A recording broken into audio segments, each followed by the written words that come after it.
ಓಂ ಶ್ರೀ ಗುರು ಬಸವಲಿಂಗಾಯ ನಮಃ. ಸರ್ವರಿಗೂ ಶರಣು ಶರಣಾರ್ಥಿ. ಇವತ್ತು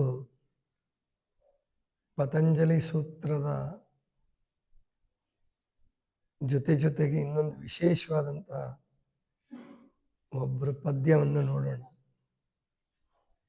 ಕಬೀರರು ಒಂದು ಪದ್ಯದಲ್ಲಿ ಹೇಳ್ತಾರೆ, ಗುರುವೇ ಅಗಸ, ಶಿಷ್ಯನೇ ವಸ್ತ್ರ, ದೇವರೇ ಸಾಬೂನು, ಜ್ಞಾನದ ಶಿಲೆಯ ಒಗೆಯುವನು, ಜ್ಯೋತಿಯು ಹೊಮ್ಮುವುದು. ಅಂದರೆ ಪತಂಜಲಿ ಸೂತ್ರದ ಉದ್ದೇಶ ಆಗಲಿ ಅಥವಾ ಯಾವುದೇ ಪ್ರವಾದಿಯ ಧರ್ಮಸ್ಥಾಪನೆಯ ಉದ್ದೇಶ ಆಗಲಿ, ಶರಣರು, ಸಂತರು, ಮಹಾತ್ಮರು, ಪರಮಾತ್ಮನ ಭಕ್ತರು ಎಲ್ಲರೂ ಯಾವುದೇ ಮಾರ್ಗದಿಂದ ಹೋದರೂ ಕೂಡ ಈ ಜ್ಯೋತಿಯನ್ನು ಹೊಮ್ಮಿಸುವುದಕ್ಕಾಗಿಯೇ ಎಲ್ಲರ ಪ್ರಯತ್ನ. ಈ ದೇಹ ಅನ್ನುವಂಥದ್ದೇ ದೀಪ, ಪ್ರಣತೆ. ಅದರಲ್ಲಿ ಪ್ರಾಣ ಅನ್ನುವಂಥದ್ದೇ ಬತ್ತಿ, ಆತ್ಮಜ್ಯೋತಿ ಇದೆ. ಆದರೆ ಏನಾಗಿದೆ ಈ ಆತ್ಮಜ್ಯೋತಿ ಅಂದರೆ ಎಷ್ಟು ಬೇಕೋ ಅಷ್ಟೇ ಮಂಕಾಗಿ ಬೆಳಗ್ತಾ ಇದೆ. ಕರ್ಮಕ್ಕೆ ಅನುಸಾರವಾಗಿ, ಕರ್ಮದ ಕುಡಿಯ ಕಾರಣದಿಂದ, ಕುಡಿ ಅಂತಲೂ ಹೇಳೋಕ್ಕಾಗಲ್ಲ ಕರ್ಮಕ್ಕೆ. ಯಾಕೆ ಅಂದರೆ ಕರ್ಮ ಅನ್ನುವಂಥದ್ದು ಇಲ್ಲದೆ ಹೋದರೆ ಈ ದೇಹವೇ ಬರಲ್ಲ. ದೇಹವೇ ಬರದೆ ಹೋದರೆ ಆತ್ಮದ ಜ್ಯೋತಿ ಕಾಣುವ ಪ್ರಶ್ನೆನೇ ಉದ್ಭವಿಸೋದಿಲ್ಲ.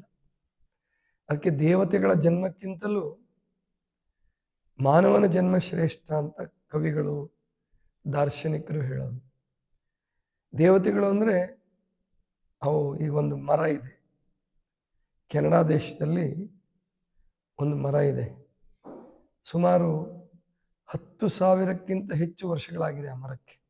ಇನ್ನೂ ಬದುಕಿದೆ, ಅದು ಇನ್ನೂ ಬದುಕಿದೆ. ಅಂದರೆ ಅಷ್ಟು ದೀರ್ಘಾಯುಷ್ಯ ಇದೆ ಆ ಮರಕ್ಕೆ.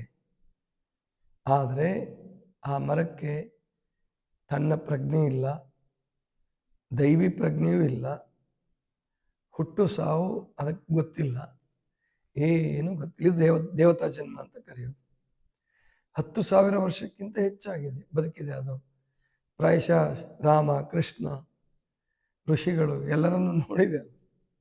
ಆ ಕಾಲಕ್ಕಿದ್ದಾರೆ ಅವರೆಲ್ಲ. ಆದರೆ ಆ ಮರ ಇನ್ನೂ ಬದುಕಿದೆ, ಆದರೆ ಅದಕ್ಕೇನು ಪ್ರಯೋಜನ ಇಲ್ಲ. ಆದರೆ ತಾನು ಪ್ರಯೋಜನ ಪಡೆಯುವ ಒಂದು ಅವಕಾಶ ಇರ್ತಕ್ಕಂಥದ್ದು, ದೈವಿ ಸಾನ್ನಿಧ್ಯದ, ದೈವಿ ಅನುಭವದ ಒಂದು ಆ ಆನಂದವನ್ನು ಅನುಭವಿಸುವಂಥ ಅವಕಾಶ ಇರ್ತಕ್ಕಂಥದ್ದು ಮಾನವ ಜನ್ಮಕ್ಕೆ ಮಾತ್ರ. ಮಾನವ ಜನ್ಮಕ್ಕಿಂತ ಕೆಳಗಿರುವಂಥ ಪ್ರಾಣಿ ಸಸ್ಯವರ್ಗಕ್ಕೂ ಈ ಸೌಭಾಗ್ಯ ಇಲ್ಲ. ಮಾನವ ಜನ್ಮಕ್ಕಿಂತ ಮೇಲಿರುವಂಥ ದೇವತಾ ಜನ್ಮ ನೀವು ಕಲ್ಪಿಸಿದಿರೋ, ಅವು ವಾಸ್ತವಿಕವಾಗಿದಾವೋ ಇಲ್ಲೋ ಗೊತ್ತಿಲ್ಲ. ಬ್ರಹ್ಮ, ವಿಷ್ಣು, ರುದ್ರ, ಸದಾಶಿವ, ಈಶ್ವರ ಅಂತೆಲ್ಲ ಹೇಳ್ತಾರೆ. ಶರಣರ ವಚನಗಳಲ್ಲೂ ಆ ದೇವತೆಗಳ ಹೆಸರು ಬರುತ್ತೆ. ಆದರೆ ಅವುಗಳ ಅಸ್ತಿತ್ವದ ಬಗ್ಗೆ ಅವುಗಳಿಗೆ ಪ್ರಜ್ಞೆ ಇಲ್ಲ, ಅರಿವಿಲ್ಲ. ಆದ್ದರಿಂದ ಮಾನವ ಜನ್ಮ ಏನಿದೆ, ಇಲ್ಲಿರ್ತಕ್ಕಂಥ ಕಷ್ಟ ಸುಖಗಳು, ನೋವು ನಲಿವುಗಳು, ಮಾನಾಪಮಾನಗಳು, ಸೋಲು ಗೆಲುವುಗಳು, ಆಮೇಲಿಂದ ದೌರ್ಬಲ್ಯಗಳು, ಸಬಲತೆಗಳು, ಪ್ಲಸ್ ಆ್ಯಂಡ್ ಮೈನಸ್ ಅಂತ ಏನು ಹೇಳ್ತಿರಲ್ಲ, ಇವೆಲ್ಲವನ್ನು ಅನುಕೂಲ ಮಾಡಿಕೊಳ್ಳುವ ಒಂದು ಅವಕಾಶ, ಉದ್ಧಾರಕ್ಕಾಗಿ, ತನ್ನ ಶ್ರೇಯಸ್ಸಿಗಾಗಿ ಇವೆಲ್ಲವನ್ನೂ ಬಳಸಿಕೊಳ್ಳುವ ಅವಕಾಶ ಇರೋದು ಮಾನವ ಜನ್ಮಕ್ಕೆ ಮಾತ್ರ. ವಾಲ್ಮೀಕಿ, ನಾಮದೇವ, ನನ್ನಯ್ಯ ಅಂತ ಒಬ್ಬ ಶರಣ ಬರ್ತಾನೆ ನಮ್ಮಲ್ಲಿ. ಶರಣರ ಪೈಕಿ ಅನುಭವ ಮಂಟಪಕ್ಕೆ ಬಂದಂಥವ ನನ್ನಯ್ಯ. ಅವನು ಬಹಳ ಕ್ರೂರಿ ಮೊದಲಿಗೆ. ಆಮೇಲೆ ಅಂಗುಲಿಮಾಲ, ಇವರೆಲ್ಲ ಒಂದು ವೇಳೆ ಕ್ರೂರಿಗಳಾಗದೆ ಹೋಗಿದ್ರೆ ಇನ್ನೂ ಎಷ್ಟೋ ಜನ್ಮಗಳು ಬೇಕಾಗೋದು ಗುರು ಸಿಗಕ್ಕೆ. ಅವ್ರಿಗೆ ಆ ಕ್ರೌರ್ಯವೇ ಗುರುಗಳ ಹತ್ರಕ್ಕೆ ಅವ್ರನ್ನ ಕರ್ಕೊಂಡು ಹೋಯ್ತು, ಅಥವಾ ಅವ್ರ ಹತ್ರಕ್ಕೆ ಗುರುಗಳನ್ನ ಕರ್ಕೊಂಡು ಬಂತು. ಆ ಕ್ರೌರ್ಯ ಅಂದರೆ ಕ್ರೌರ್ಯವನ್ನು ಕೂಡ ಉದ್ಧಾರದ ಮಾರ್ಗವನ್ನಾಗಿ ಮಾಡಿಕೊಳ್ಳುವ ಅವಕಾಶ ಇರೋದು ಮಾನವ ಜನ್ಮಕ್ಕೆ ಮಾತ್ರ. ಆ ಕ್ರೌರ್ಯವನ್ನೇ ಆಗಲಿ, ಕಾಮವನ್ನೇ ಆಗಲಿ, ಮತ್ತೇನನ್ನೇ ಆಗಲಿ, ಅದನ್ನೇ ಉಪಯುಕ್ತವಾದಂತಹ ಸಾಧನವನ್ನಾಗಿ ಮಾಡಿಕೊಡುವ ಮಹಾಶಕ್ತಿ ಇರೋದು, ಮಹಾಯುಕ್ತಿ ಇರೋದು, ಮಹಾಜ್ಞಾನ ಇರೋದು ಗುರುವಿಗೆ. ಅದಕ್ಕೆ ಇಲ್ಲಿ ಕಬೀರರು ಹೇಳೋದೇನಪ್ಪ ಅಂತಂದರೆ, ಗುರುವೇ ಅಗಸ, ಗುರು ಅಂತಕ್ಕಂಥವನು ಅಗಸ, ಶಿಷ್ಯನೇ ವಸ್ತ್ರ, ದೇವರೇ ಸಾಬೂನು, ಜ್ಞಾನಶಿಲೆಯ ಮೇಲೆ ಒಗೆಯುವನು, ಜ್ಯೋತಿಯು ಹೊಮ್ಮುವುದು. ಗುರು ಅಗಸನ ಕೆಲಸ ಮಾಡ್ತಾನೆ. ಬಸವಣ್ಣವರು ಹೇಳ್ತಾರೆ ಒಂದು ವಚನದಲ್ಲಿ, ಕೂಡಲ ಸಂಗನ ಶರಣರ ಕಾಯಕ ಮಡಿವಾಳನ ಕಾಯಕದಂತೆ. ಮಡಿವಾಳ ಹೇಗೆ ಬಟ್ಟೆ ತೊಳಿತಾನೋ, ಅಗಸ ಹೇಗೆ ಬಟ್ಟೆ ತೊಳೆದು ಶುದ್ಧೀಕರಣ ಮಾಡಿ ಶುಚಿ ಮಾಡಿ ನಮಗೆ ಧರಿಸೋದಕ್ಕೆ ಹಬ್ಬದ ವಾತಾವರಣ ಉಂಟು ಮಾಡ್ತಾನೋ, ಆನಂದವನ್ನು ಉಂಟು ಮಾಡ್ತಾನೋ, ಹಾಗೆ ಗುರು ಅಂತಕ್ಕಂಥವನು ಶಿಷ್ಯ ಅನ್ನುವಂಥ ಬಟ್ಟೆ ತೊಳಿತಾನೆ. ಗುರುವೇ ಅಗಸ, ಶಿಷ್ಯನೇ ವಸ್ತ್ರ. ವಸ್ತ್ರ ಅಂದರೆ ಬಟ್ಟೆ. ದೇವರೇ ಸಾಬೂನು. ಸಾಬೂನು ಹಾಕ್ಬೇಕಲ್ಲ, ಸಬ್ಕರ್ ಅಂತೀರಿ, ಸೋಪ್ ಅಂತೀರಿ ಇಂಗ್ಲೀಷಲ್ಲಿ. ಸಾಬೂನು ಕೂಡ ಕನ್ನಡ ಶಬ್ದ ಅಲ್ಲ, ಅದು ಗೊತ್ತಿರಲಿ ನಿಮಗೆಲ್ಲ, ಗೊತ್ತಾಯ್ತಲ್ಲ. ಸಾಬೂನು ಕನ್ನಡ ಶಬ್ದ ಅಲ್ಲ, ಪೋರ್ಚುಗೀಸ್ ಶಬ್ದ ಅದು. ಪೋರ್ಚುಗೀಸ್ರಿಂದ ಕನ್ನಡಕ್ಕೆ ಬಂದಿದೆ ಅಂತ ಸಂಶೋಧಕರು ಹೇಳೋದು.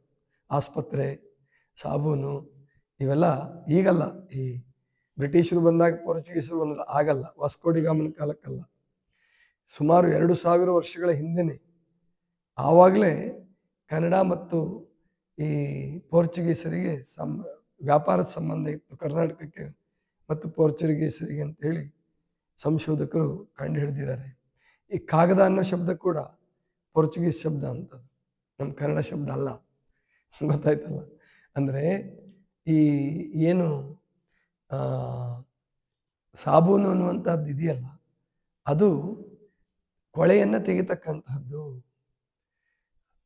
ಹಾಗೆ ಶಿಷ್ಯನ ದುಷ್ಕರ್ಮ ಅನ್ನುವಂತಹ ಕೊಳೆಯನ್ನು ತೆಗೆದು ಸತ್ಕರ್ಮವನ್ನು ಉಳಿಸಿ ಅದನ್ನು ಪರಮಾತ್ಮನ ಕಡೆಗೆ ಕರ್ಕೊಂಡು ಹೋಗೋದಕ್ಕೆ ಪರಮಾತ್ಮನನ್ನೇ ಸಾಬೂನನ್ನಾಗಿ ಬಳಸ್ಕೊತಾನೆ ಗುರು.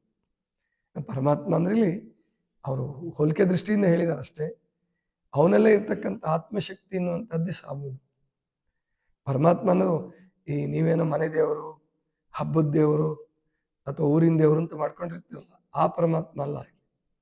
ನಿಮ್ಮೊಳಗೆ ಸದ್ದು ವಿವೇಕ ಅನ್ನುವಂಥ ಒಂದು ಶಕ್ತಿ ಎಲ್ಲರಲ್ಲೂ ಇದೆ. ಸುವಿವೇಕ ಅನ್ನುವಂಥದ್ದು ಎಂಥ ಕೆಟ್ಟವನಲ್ಲೂ ಕೂಡ ಕೆಲವು ಕ್ಷಣ ವಿವೇಕ ಅನ್ನುವಂಥದ್ದು ಜಾಗೃತ ಆಗಿರುತ್ತೆ. ಆದರೆ ಅವಿವೇಕ ಅವನಲ್ಲಿ ಜಾಸ್ತಿ ಇದೆ. ಆದರೆ ವಿವೇಕ ಅನ್ನುವಂಥದ್ದು ಎಲ್ಲರಲ್ಲೂ ಇದ್ದೇ ಇರ್ತದೆ. ಅದೇ ಸಾಬೂನಾಗುತ್ತೆ. ಅಥವಾ ನಮ್ಮ ಶರಣರ ಪರಿಭಾಷೆಯಲ್ಲಿ ಹೇಳಬೇಕಾದ್ರೆ, ಅರಿವೇ ಗುರು, ಆಚಾರವೇ ಶಿಷ್ಯ, ಅನುಭವವೇ ಜಂಗಮ ಅನ್ನುವಂತಹ ಮಾತನ್ನು ಹೇಳ್ತಾರೆ. ಆ ಅನುಭವ ಅನ್ನುವಂಥದ್ದೇನಿದೆಯಲ್ಲ, ಇಲ್ಲಿ ಅದೇ ಸಾಬೂನು ಅಂತ ಕರಿಬಹುದು.